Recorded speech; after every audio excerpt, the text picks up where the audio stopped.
I'm Jillian. We're here for another chat with different experts in different fields about different interesting things. And so this is part of the GoPrimal experience video series. And I'm here with Basti Rieder, who is, as you can see behind him, has, you know, a lot of different numbers and compounds and things. So you can tell he's on the science side, but I'm going to let him just present himself and just explain a little bit about who he is and what he does. Okay, so I'm Basti. My original background, it's more like the science-based stuff, is I studied mathematics with a focus on biomathematics. And I think at the end of my study around 2006, I found CrossFit and I started teaching other people in CrossFit. I opened my affiliate in 2009. I've been coaching for CrossFit HQ, running seminars since 2009. I'm like a CrossFit level 4 coach. And at the moment, I'm starting my PhD in medical neuroscience, which is one of the fields that I want to gain a little bit more knowledge with. I think it's a super fascinating field that ties together a lot of stuff that I could use for my coaching and my coaching with athletes and other people. So that's kind of my general background. Okay, awesome. Well, and you know, as you'll see, we kind of get into some nutrition talk, some coaching talk. You guys probably already know a little bit about me, but I'm a nutrition coach. I'm based out of Barcelona. And I actually met Basti a few years ago in Barcelona when I was translating for the CrossFit seminars. And we've since crossed paths through GoPrimal, so that's been really cool. Great, Anyways, I hope you guys enjoyed the interview. Yeah, you too. How's it going? Actually pretty okay. I mean, despite all the circumstances, life is still fairly good. Yeah, it's interesting how as humans we can adapt when we allow ourselves to. I think it's interesting. I was actually talking to people, or talking to someone the other day, where it's like the people that have been resisting this, that it's like, no, this can't be happening. Like it's super hard for them. Really hard time. Yeah, and then people that have been like, well, you know, it is what it is. I might as well make the best of it. Have, you know, I kind of feel like I'm like, I don't think I have enough time to go back to doing all of the things I used to do. My days are so full. How do you do all that stuff? Eh? Yeah, I agree. It's actually super funny and interesting that I have so much other time now that I can dedicate to other things and not just like the regular work loop that I'm in. So I'm fairly enjoying this. I also spend a good fair amount of time with my kids, which is great. Oh, that's nice. Kind of make some of the things harder, like doing home office and all that stuff is challenging with the kids, but in the end I could live like this for a couple of more months if there wasn't any kind of financial need. It would be like, whatever, let's keep this as it is. Yeah, I mean, pretty cool. I work all remotely, and I have been working remotely for a really long time. Well, for at least, I guess, completely remotely for at least the last like 6 months. So really? Yeah. So for my business, the only thing is that, like, because I offer, so I offer nutrition coaching services. And so the only thing is that, you know, some people are a bit like, I don't know if I can pay for that right now. Okay. But apart from that, I mean, for me, the transition was really like, well, okay, I guess the only difference is now I don't go to my co-working. I just work from home. Okay. So yeah. And then working out at home has been actually kind of fun. It makes you more creative. Yeah, and I mean, I have some equipment, so. It reminds me very much of the early days when we opened up CrossFit Vienna, and we only had very limited equipment. And I think designing and doing the workouts was like not a lot more fun, but it was still really funny you had not only the opportunity, but the need to be a little bit more creative with how you sign up people and what they should be doing at different times. If you have like a box where everything is there, it's kind of easy to program, but in this regard, it's interesting and challenging as well. I feel like we've gotten so spoiled, because it's like, I remember when I first started, like I did my very first CrossFit class in 2010. And I remember there was like, there was like a bar, there were some med balls, we had barbells, but like nobody was like, you know, on assault bikes, or, you know, I think we had one treadmill in the gym that like you had to switch off if you wanted to go on the treadmill. And you know what, like nowadays it's, like, honestly, when I started, I think I did my first workout in around 2006. maybe it was end of 2005, and there were no Olympic lifting barbells. Yeah. Like we had this weird barbells with, I can't even explain it, where you had these screws that you could screw on the barbell. Yeah, I know those. It was weight thinner, and you couldn't really clean with it. And then we only had a shitty, shaky pull-up tower. Yeah. So we didn't do any kipping pull-ups, but it was still great. I got so fit within the first 2 years. Every day I did like 30 to 40 strict pull-ups and dips. And then I tried my first muscle up, and it was like, when we finally got rings after 2 years, it was like, that's easy. Well, and I think nowadays everybody's so, I think that's one of the challenges, that people oftentimes lack a lot of prerequisites in regards to like strength, but also conditioning or like other things, coordination. And then they want to try more fancy stuff without having a good solid baseline. And I think this is where a lot of people don't understand where they should be, on what they should be working on. Definitely. So, I think it's like this, everybody wants to do the stupid human tricks. It's like, ooh, like this looks fun. I look like I'm in the circus. And it's like, okay, but how does that thing that makes you look like you're in the circus actually apply to your everyday life? I totally agree. Yeah. And like, so everybody wants to do the fancy stuff, the cool stuff, but nobody wants to do the boring strict pull-up. It's basically doing the work to get to a level where you can do other cool things. But for a lot of people, it's like, let's skip that and practice all the other stuff. Yeah, well, it's a thing. It's like everybody wants to run before they walk. And so and I find that a lot with nutrition too. Like everybody wants to do the fancy things where they're like, I want to count my calories, and I want to, and I want to combine, and I want to do fasting. And I'm like, can we just eat some vegetables, please? Like, can we just start with that? Like, eat a vegetable and then eat slowly and then drink water. And then maybe down the line, we can get to the fancy stuff. But yeah. Like, do you have like a certain protocol that you follow with people in regards to nutrition? So basically I'm a precision nutrition coach. So I follow a lot of the tenets of precision nutrition. But then I also have done a holistic coaching course. And so I like to involve a little bit of the, like, the precision nutrition habit-based stuff, which is really, really important. But then I also, and then I'm also a CrossFit level 3. And so there's like a little bit of nutrition stuff in there. And I love like E.C. Sinkowski. I love her. And I know she originally started with precision nutrition like a really long time ago. And so I usually just work with them on individual habits step by step. And so I look at what they're doing now, and I'm like, look, I'm not going to give you, I don't give anyone a diet or like a list of food to eat. I look at what they're eating now, and I'm like, hey, let's implement small changes so that what you're doing now eventually morphs into like what you want to be doing for the long term. Okay. That's pretty cool. Like I've done the both courses of precision nutrition. Have you done the second one as well? No, I'm holding off on that one for right now and doing like as much free learning as I can. Okay. It's a really nice course. Like I think it's one of the best courses that I've done. There's a lot of cool stuff in the course. And I also think the model is great. Do you use Pro Coach or do you? I don't. Okay. I use Apotheo. It's like it's a platform that was made actually. Have you heard of Sohee Lee? No. Like she actually, I've been following her for a long time, and she was one of the first like macro. What? Yeah. Apotheo, or what's the name? It's Apotheo. Oh, okay. I know, and it's super customizable. And the cool thing is it was actually made for people to do more like macro coaching. But what you can do is you can upload your own habits in there and your own resources. And so it's super versatile. And because one of the things, I think the precision nutrition program is really awesome. Mm-hmm. And I think it's like all the habit-based stuff is so important for people. I think this is way more important than what is your macro count and your micro, like getting good eating habits.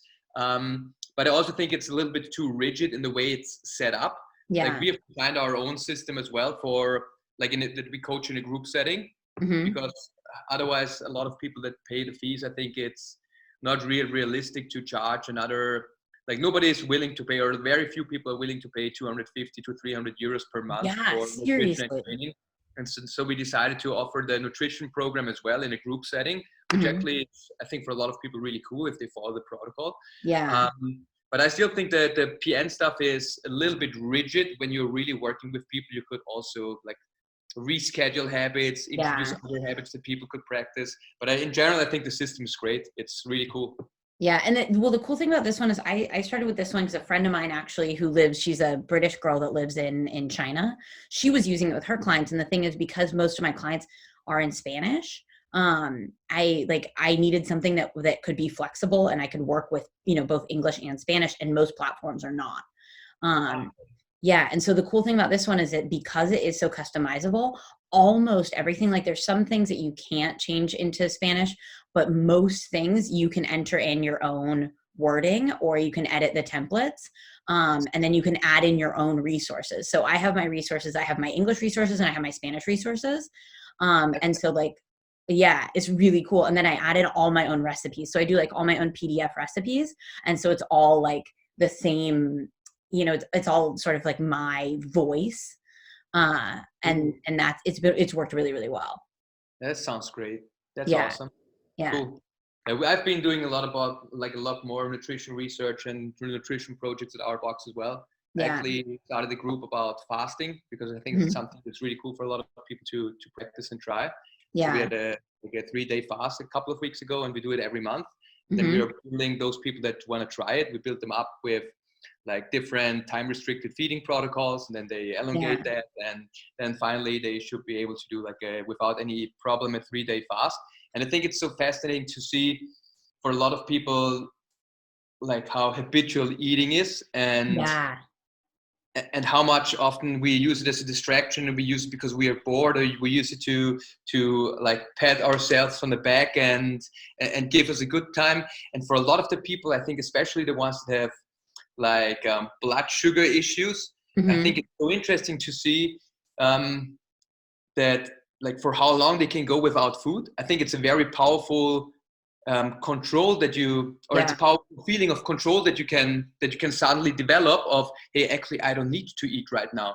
And I think we're so accustomed to eating all the time that for some people it's really cool to get that, okay, actually I don't need to eat all the time. It's interesting that you say that, because I have a podcast in Spanish, and I actually just recorded a podcast with a friend of mine who's a doctor in biomedicine. And so we talked about fasting and sort of like the things to have in mind when you start out trying to do time restricted feeding. Because especially in Spain, like people eat all day long. Like people literally start eating at 7 o'clock at night and they finish eating at 10 o'clock at night, or 7 o'clock in the morning to 10 o'clock at night. Really late at night. Yeah. And so it's like, dude, you are never resting. Like your body literally is never not digesting anything.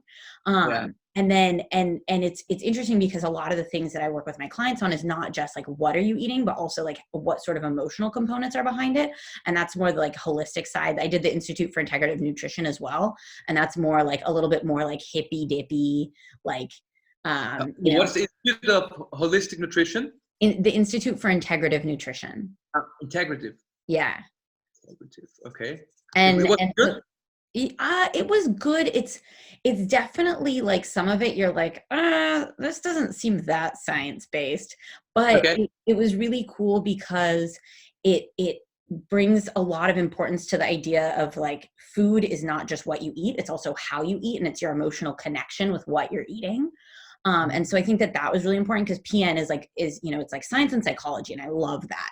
And then the integrative nutrition was a bit more like, how are you feeling? Because I think that's really important, especially, it is for males, but I think even more so for females, because we have to deal with a lot of the cultural expectations of dieting and like being a certain body size, and, and our relationship with food is usually a little bit different than a male. Yeah. I agree. And so I work with people a lot on their body image as well, and just understanding like negative self-talk and how that impacts you. And so I've been working a lot more with that now, because I think there's a million people that can tell you like, here's your macros, or like, here, eat this. But I think there's not a lot of people that are being like, hey, you're self-sabotaging yourself because of what's going on in your head, and because of these beliefs that you held from a long time ago. So like, how do we work through that stuff, especially from people that have been dieting for a really long time?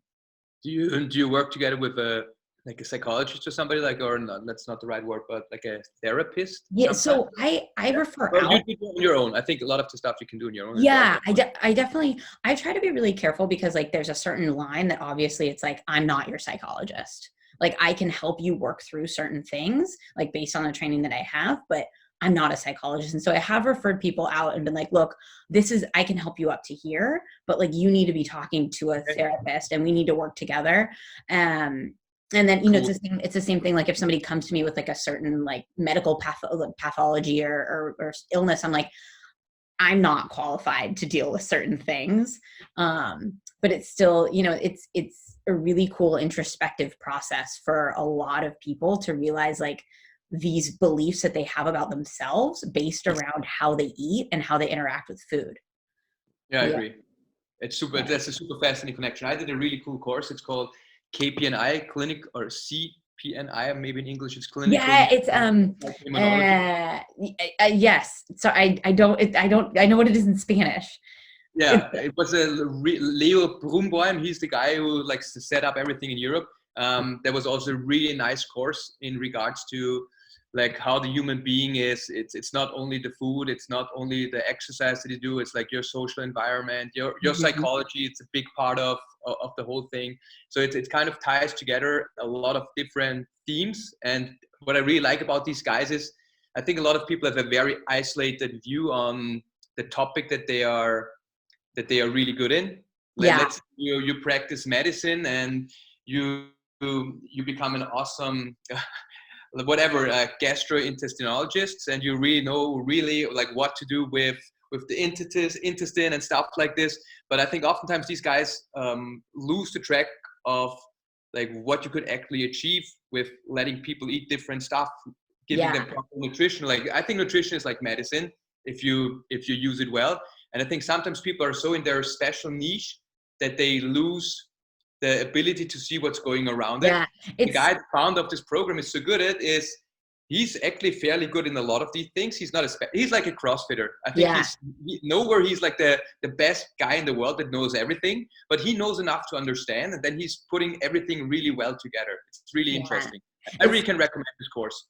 Well, if you could send that to me, I would love to look into that.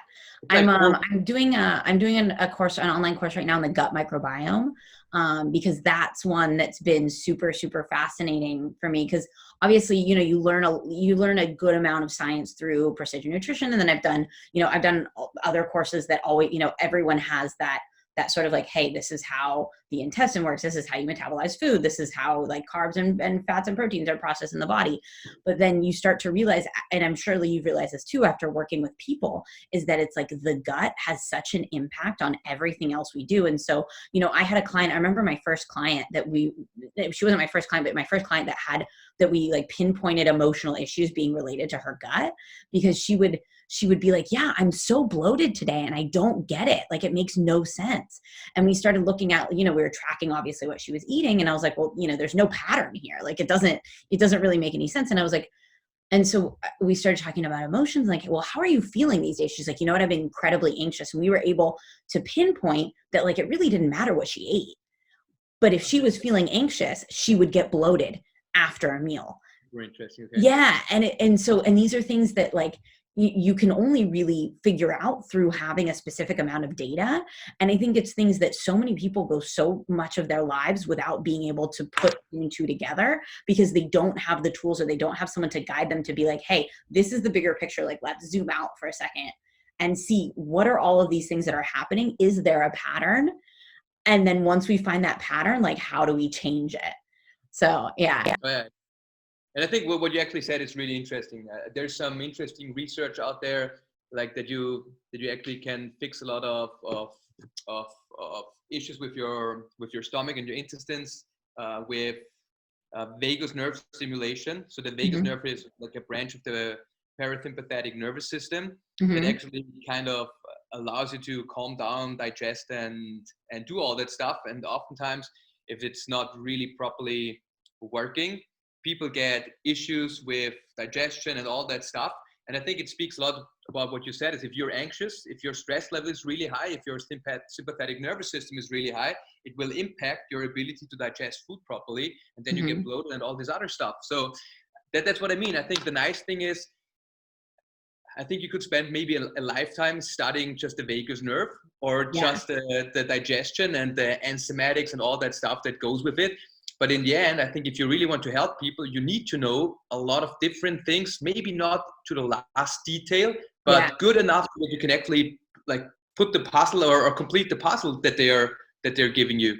Definitely. And I think that a key thing is also something I think that a lot of people, and I think more people are realizing this now, but I think there's, you know, a lot of people were so concerned. It's like, I need to be an expert in this because if I don't know the answer, like there's something wrong with me. And I think it's also understanding when it's like, if you don't know something, that's okay. And that's why there are experts in so many different fields that you can go to. And so it doesn't, I think for, you know, for someone like a nutrition coach where people are like, well, you know, you're not a registered dietitian. You can't, you know, you can't do this, you can't do that. And I'm like, I'm very aware of what I can and can't do and what I do and don't know. And that's why like, I'm very open to the fact that like, if I am not qualified to do something, I don't try to do it. And I recognize that that is the time where I can pass this person over to someone else. It's like if someone comes to me and they're like, I just want a diet. I just want you to tell me exactly what to eat at every time of day. I'm like, cool, that's not what I do. But I think that there's so many people that are still like, well, if I'm not the expert in this thing, then people aren't going to trust me. It's like, I think people trust you more when you're aware of what your capabilities are. And when you have trust enough in other people to be like, this is not my forte, I'm going to find you someone that can help you. But that's what you're saying. But I also think that a lot of the laws in regards to what you're allowed to practice are so bad and so restrictive in many ways where I think it does actually harm to a lot of people. I just think about the States and all these certifying agencies. Maybe you follow that on CrossFit.com, but Greg Glassman and CrossFit, the huge quarrel with the NSCA, the National Strength Association. They were actually basically by the High Court of the states, by the federal court, they were how do you say it? Like, so NSCA was basically slandering CrossFit. Yeah, like they were fabricating data and were lying, and actually the court said, hey, CrossFit is right, and the NSCA had to pay like, I don't know, a couple of $1 million to CrossFit. Yeah, I saw that. That was super interesting. I think one of the issues that I have with all these laws, a lot of the laws are by organizations that are heavily funded by big nutrition companies like Coca-Cola. They had like their energy balance network and all that stuff. And then they try to incorporate like certification programs that want to teach people, hey, it's not about what you eat. It's more, you need to burn the calories off. Mm-hmm. And it's more about the energy expenditure. And I think a lot of this stuff is really crappy science. And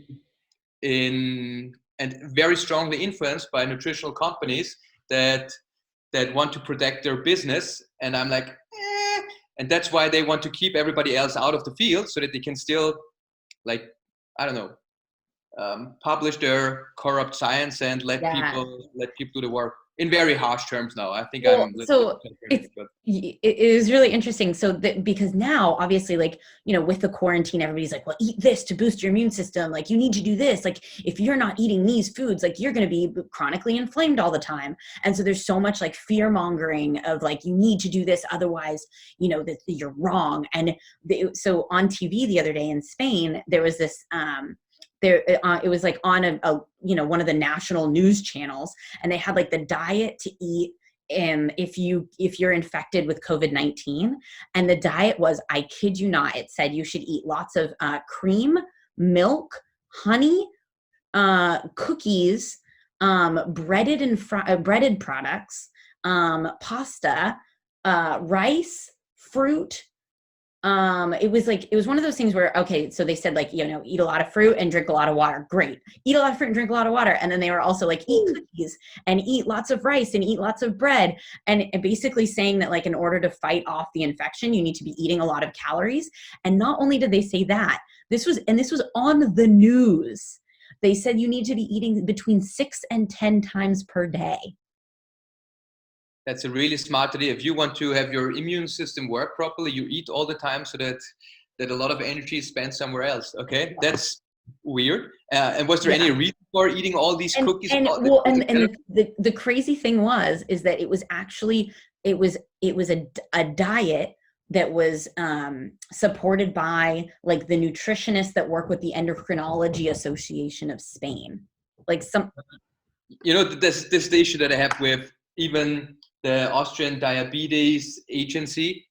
For a very long time, they just said, yeah, you know what, you just need to count how much sugar, how much carbs are not really bad. And I'm like, yeah, carbs are not really bad, but if you eat a shit ton of carbs, you're going to drive up your insulin all the time. And then of course you can inject insulin and do other weird stuff or take metformin or anything else. In the end, like, the issue is you have too much sugar in your diet, then on top of that maybe too much energy that comes in, and you're not expending all the energy. But in the end, if you cut down on carbs, you will actually stay you, and you will get rid of medications. And I think that's what's so crazy about like all these agencies. For years, I think the last 30 to 40 years, they were completely neglecting any reasonable science. And I had a talk yesterday about omega-3 fatty acids, and I said, what really drives me, I said that in the end of the talk, I think nutrition research really drives me nuts, because in very broad terms, I think a lot of it is stupid. And what I think we should be doing, and a lot of people advocate that, is that you first of all need to understand the physiology. I think it doesn't make sense to give people like these food protocols that they fill out what they ate last year. I'm like, I have no clue what I ate last week. How can I fill out what I have over the last year? And then I'm searching through the data to find any weird connections. I think that's just plain stupid. So I think you need to understand the physiology. You need to come up with a theory, and then you can try to figure out if your theory actually makes sense by making very precise experiments about it. But what's happening right now is people make weird experiments, then they're shifting through the data, and then they're to like p-hacking and other weird tools that they use from statistics to actually get weird associations. There's a really cool guy called John Ioannidis. He's a originally Greek guy that is teaching statistics at Stanford, and he's like a huge critic of almost like a lot of different fields at the moment. He published a cool paper called that said why 80% of all medical research is probably false. And then he said like a lot of the nutritional stuff is really stupid. And he gave a couple of examples. There were studies that said if you eat 12 hazelnuts a day, you're going to increase your life expectancy about 10 years. And he said that's just plain stupid to propose something like this. And it's because people use weird tools or stupid tools, and they have no clue how to design experiments that actually track that. And I'm like, I think what happens is it's not that people don't know how to design experiments. It's that I feel like we as humans, we need to categorize, we need a definition for everything. And so if you tell someone like, hey, nutrition is really individual, like, yes, there are certain absolute truths, but at the same time, it's so individualized. Like you and I might be able to tolerate completely different amounts of carbs. And like, that's just due to the fact that we're different people and we have different physiology, we have different biology. But the thing is that people want to believe that like everything is good, that like there's one thing that works for everyone. And so that's where these nutrition studies, it's almost like maybe scientifically they make sense, but they don't actually make sense in the practical application, because it's like the practical application, it's like saying, hey, you know, I'm gonna fast and you're gonna fast and we're gonna get the exact same results because that's what this study says. And it's like, no matter what the study says, even if the study is scientifically correct, that's not going to be the case. And I think that as people, you know, everybody wants to say like, you know, for example, it's like, you know, the calories in, calories out. It's like, well, yes, but. And so, but I think that people are like, well, they want to ignore the but because that's just too confusing. And they want to make, I heard a quote, it was like, if there is a complicated question with a simple solution, it's the wrong solution.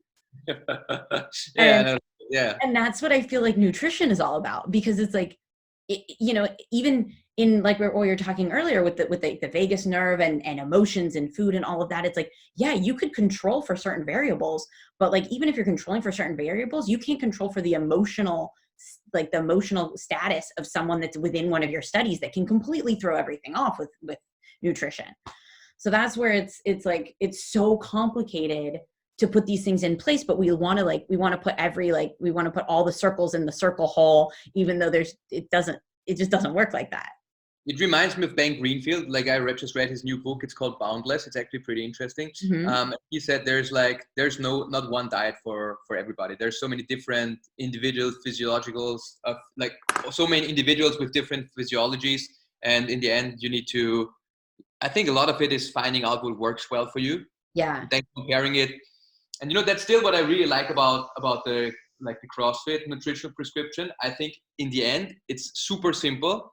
Mm-hmm. And I think for me, it's the one thing that I would want to teach people is, hey guys, eat real foods. Cook your food yourself. I think these are, if you eat like this, I think you're solving a lot of the initial problems that you have. And then we can maybe speak about, hey, you should eat a little bit less grains. You should probably don't consume so much vegetable oils and all that stuff. But I think the essence is like, hey, buy real food, eat real food, maybe cook yourself. That will all help. And that's what the first step is. And then if you're getting nerdy about it, you can talk a little bit about quantities as well. Yeah. And maybe the macronutrient split and looking at the micronutrients. But honestly, for a lot of people, I think that's way too much. And it's more about like developing proper eating habits. But on the other hand, I think that's the other issue that I have with what a lot of people don't get is, I think, is you should try, if you want to try something special, like you need to look at take a blood test and look at your lipids. There are so many tests you can do, and then you have a certain intervention. You see if the intervention does anything to you.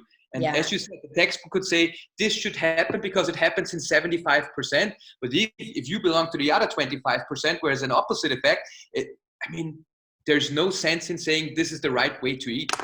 Exactly. And I think what you said earlier, you're like, you need to figure out what works for you. But the problem is that, and this is why I think that, people like nutrition coaches and just coaches in general or guides need to exist, because finding out what works for you, if you don't have the tools to actually know what you're looking for, it's impossible. And so all of these people are like, well, I'm going to follow this diet. Oh, well, I followed it for 2 weeks and it didn't work. Okay, well, I'm going to follow this diet. And it's like, okay, well, it's so much more than just this one narrow perspective of like what it says on the scale, or like, how much weight you can lift. Because, for example, like I used to compete in Olympic weightlifting, and I look at photos and I think about, what sort of physical state I was in when I did that. And I was like, I was jacked. I was like super jacked, and I was really strong. But at the same time, there were other things in my life that were suffering because of the strict diet that I was following. And so it's like, for some people, if we don't have the tools to know, they're like, oh, but you were strong and you looked great. It's like, well, yeah, but then there's all of these other things that were suffering because of the sacrifices that I was making within my diet. Like I didn't eat fruit for like 2 years because I was terrified. You didn't eat fruit? I didn't eat fruit because I was terrified of the sugar content. But were you terrified because you thought about gaining weight and going to the next class, or like next weight limit, or it was a little bit of both. It was a little bit because of the carb content, because carbs, you had to very strictly control for the amount of carbs that you were eating. And so, I didn't want to waste my carbs on an apple. And these are things where it's like, scientifically, like if I'm just exercising or eating to lift a certain amount of weight, like it works. But if I'm looking at like my overall lifestyle or health, like that's stupid. You know what I mean? Yeah, sure. I think it's super interesting. I don't know what the documentary is about Matt Fraser. I don't know the name.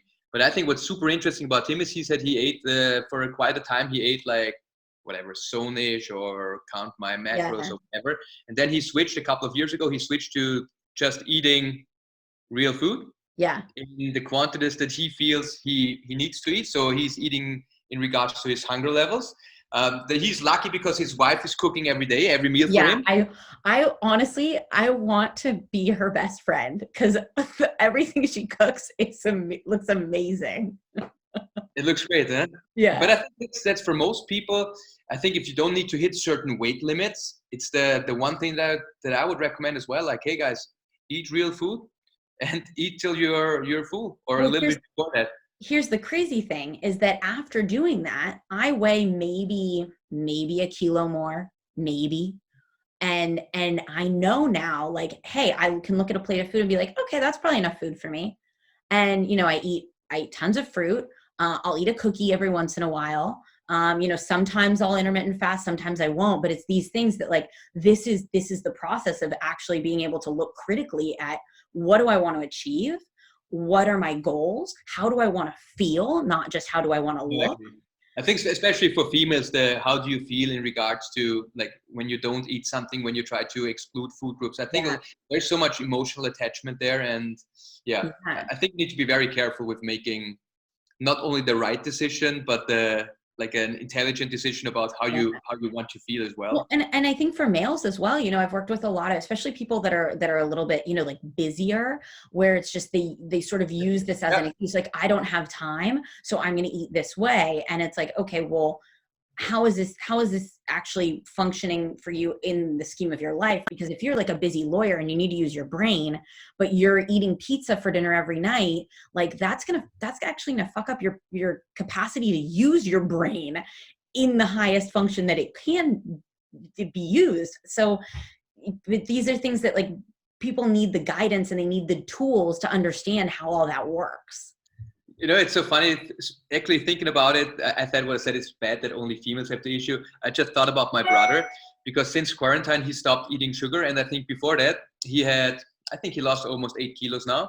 Yeah. And he ate a pack of M&Ms and like almost every evening. And I'm like, that's crazy. And I think it was a lot of this was that emotional attachment to I had a long, hard day. Now I'm going to. I deserve this. Yeah, I have deserved it. Exactly. And I think that's true I think it's true for everybody. And I sometimes see that in me as well. Like, that was really hard. Let's drink a glass of wine. Yeah, sometimes think it's okay, but I think it's still like the food reward. I think you shouldn't have that every day, that you have the feeling that you need to reward yourself with bad things every day. I think it comes down to also figuring out like what the reward really is. Because for me, for example, I think like, what do I crave now? Like when I crave a food, what is it that I crave? And like, I crave like an apple. Like I have a very specific type of apple that I love. And like, I genuinely like crave that. And I'm like, okay, so this is actually the culmination of me understanding not just what is good for me, but also what I feel good eating, and understanding that like every food choice is an investment in that future self. And That's so good. so I think that a lot of people, I actually just wrote a blog post on this yesterday, where it's like, if you look at what do you really want, like you want to feel good, you want to look good, and you want to be healthy for a long period of time. I think everyone can say that. But when you're eating a bag of M&Ms or when you're eating a slice of pizza, that's not what's going through your head. So what you really want is not the M&Ms and it's not the pizza. What you want is like an immediate shot of dopamine or immediate shot of sugar so that you feel better for like 2 seconds. But if you take a step back and you actually think like, what do I want in the long term? Like, what do I want? Like, maybe I just want a hug. Like, maybe I just want to like, you know, I just want to like call someone I love, or like, maybe what I really want is I just want to like go for a walk or listen to my favorite song. You know, and I think these tools are tools that like you don't really think of on your own. Like it's sort of, you have to get to a point where either someone shares that with you, or you become so introspective that you have to get there yourself.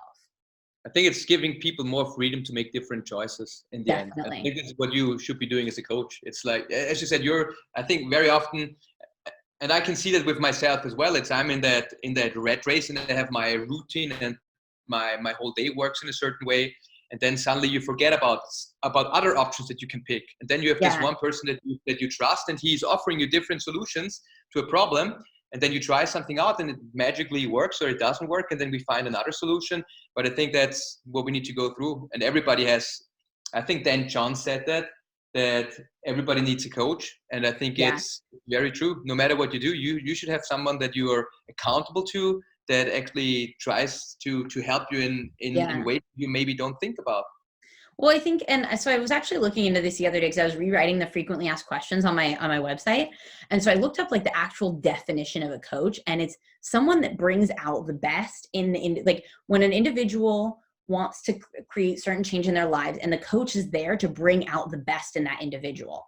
And it works in any sense of the word. Like a CrossFit coach is to bring out your best self athletically. A nutrition coach is to bring out your best self in relationship to food. Like, you know, people are like, oh, well, life coaching is bullshit. But like, I mean, it sounds kind of like bullshit, but it really isn't, because if you're trying to, I mean, I have a business coach, and she definitely, as far as business is concerned, has really brought out the best in me there, because it holds up this mirror to you, and you're like, oh, wow, this is actually what I'm doing.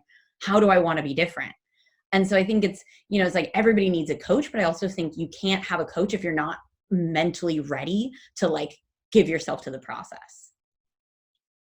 I'm totally with you. I think there are so many people that I think for a lot of people that I work with, there was an initial resistance in being coached, which I was like, why the heck do you come if you believe?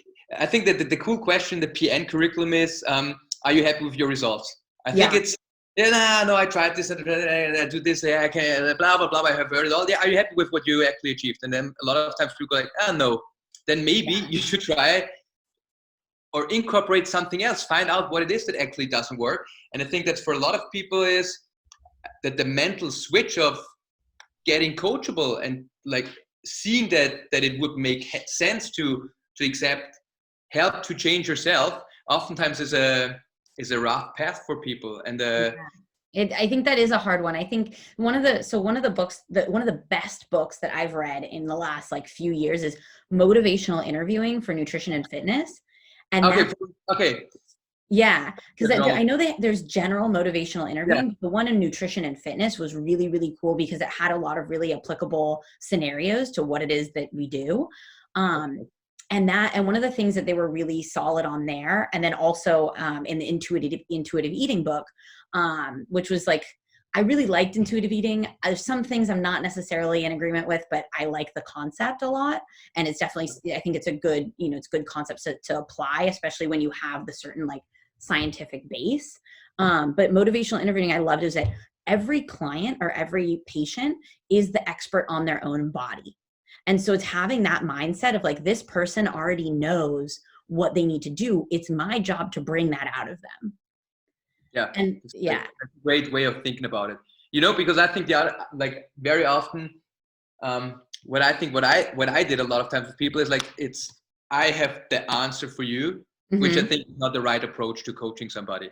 I think if you can know all this theory and all that stuff, but in the end, it's about like enabling the client to come up with, like, they know their life the best, they know their body the best, like helping them to understand the body a little bit better and offering them tools. It's not, I know everything, you sit down and listen and then you're going to change anything.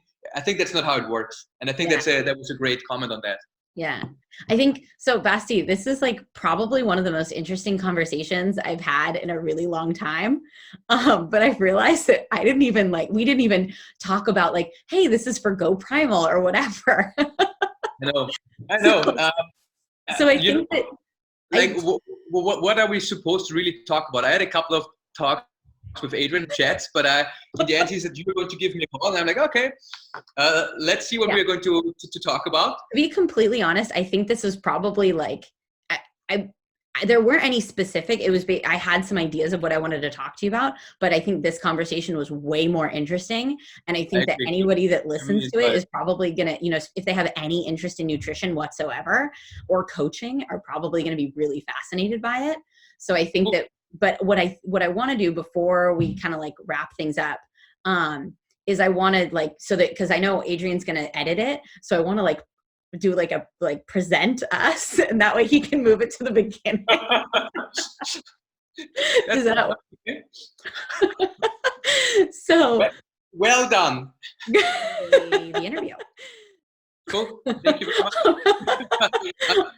Like, honestly, Julie, if you have time, I think that it was really enlightening for me. I took a couple of notes as well. If you want to talk like this next week or the week after, I would really happy to have another chat with you. Maybe talk about something else. I would love that. I think I would love that. It's always really nice because when I talk to people like you, it also like sparks a lot of creativity in myself, because I think also the cool thing about being a coach is that you can be really creative with the things that you do. And being able to talk to other people about that stuff is just like, it's motivating, and kind of, it reminds you of like, oh, this is why I really like doing what I'm doing. And other people are really into it too.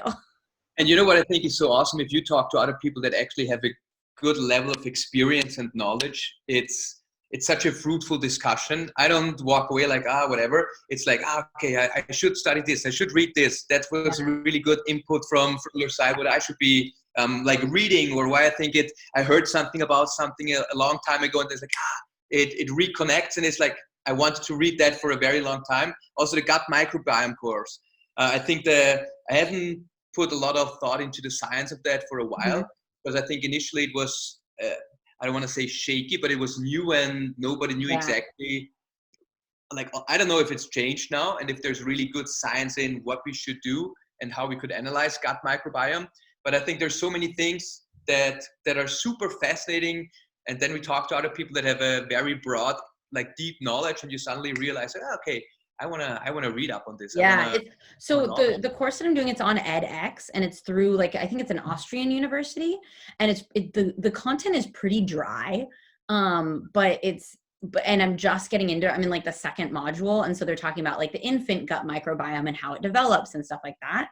But yeah, I'll send it to you. Also, if you could send me the PNI course, because that would be really, really cool to look into. And I think also it's nice to talk to people. They're like, hey, I did this course, or like, hey, I read this book, because I'm constantly searching for like ways to learn and progress without necessarily like dropping another, 5,000 euros on a course. And I think there's so much that you can learn, but sometimes it's helpful to like have someone give you like, hey, I did this, or hey, I tried this. That's my email address. Okay, perfect. Can you send me or just shoot me an email, and I'm going to send you all the courses that I can recommend to you that I think are super interesting. Yeah, I'll do that. And yeah, let's schedule something for like next week or the week after. And wonderful. Yeah, maybe we agree on a topic beforehand, and I think what we could be talking about is, I think it's super interesting, like food reward from a brain perspective. Yeah, like I would like love to have there. I think that's very interesting as well. Yeah. And then I know that also, Adrian said that you work with neuroadaptation. And so it'd be really interesting to look at like how neuroadaptation can be translated into creating effective food habits or training habits or anything, because I work like, basically I work, like PN on like just building habits, like in James Clear's book, Atomic Habits, was like, I read that a couple years ago and it like totally changed my life. It's a great book. Yeah. So awesome. Well, Basti, I'm going to send you an email right now, and that way we're in touch and we'll figure out when works next week. Cool. Wonderful. Awesome. I'm looking forward to it. Thanks, awesome. Julia. Thank you so much. Bye. Have a great day. Bye.